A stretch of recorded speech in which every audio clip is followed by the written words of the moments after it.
For a closer look at the chocolate industry, I caught up with a celebrity chef and the owner of a restaurant specializing in sweet and cocoa-based dishes, Santosh Tiptur. I began by asking Santosh about the latest trends driving consumer tastes.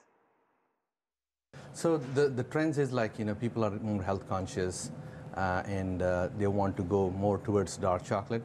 And for me, I love that because, dark chocolate is a dark chocolate, right? So, also more of less sugar consumption. So that gives us more opportunity to add more things and be more creative into preparing what we want to offer in the restaurant here.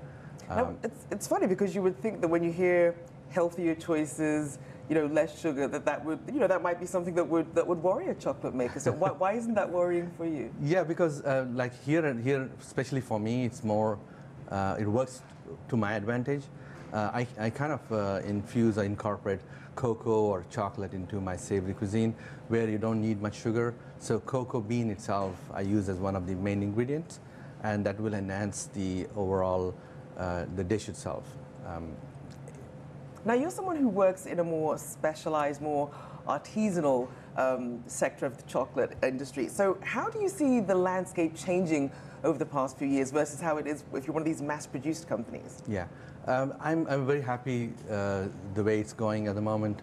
I have seen many artisan chocolatiers, micro chocolatiers, making a connection with the farmers and trying to bring exclusive single origin beans and making bars, and that's just itself, it's a connection with the farmers and how it's been marketed as, where it comes from, what it takes. So that's very interesting. As well as when it comes to artisan chocolate makers or chocolatiers, the infusion of new things into it, whether it comes to being creative of what exactly your chocolate confection one should be.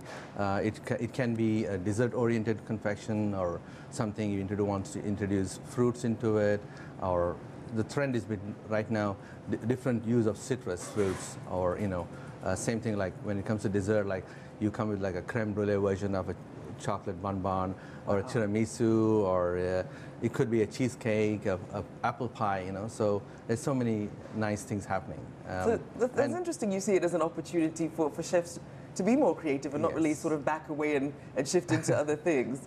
Now, one thing that we've seen, especially with social media and the internet, is consumers being a lot more aware of things like where their food is coming from, the sources, and especially fair trade. Yes. For some people, it tends to be an afterthought, but I noticed that passionately sourced is really part of the mantra of the restaurant. Tell us more about that. That's right. Yeah. So again, why I want to emphasize on where we source our stuff is like some of the chocolate comes from a farm which our manufacturers work closely, and some of the farms I have been to, and I've seen how much it takes to grow the cocoa and the number of years they had to put to produce a crop from the time you plant the cocoa plant.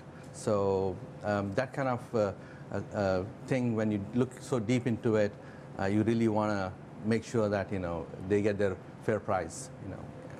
Obviously, that's something I'm familiar with. My family being from Ghana, one of the top cocoa producers.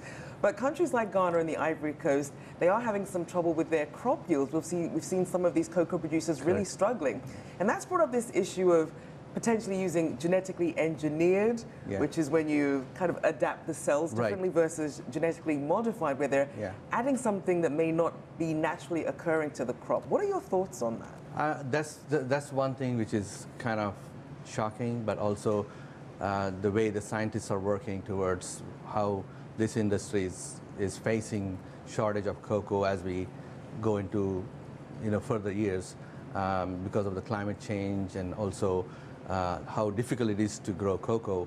But again, the scientists are trying to protect the future of the cocoa industry. Now, obviously, you see a lot of countries engaging in trade spats, and we're seeing agriculture playing a big part of that. How concerning for you is that in terms of the challenges that you see in the industry when it comes to chocolate Exactly. making? So again, deforestation, that's happening just because, again, certain countries, they are totally into agriculture sector, and they have to produce a certain amount. In order to do that, they have to take away the land, and that's concerning, you know. And I think mostly in the West Africa, Ivory Coast and Ghana, you see that a lot, and it's sad to see that happen. So do you ever, unfortunately, foresee a day that we might run out of chocolate? As heartbreaking as that would be. I hope not. I hope not. But again, the way the climate change and everything is going to take effect, it might be a reality.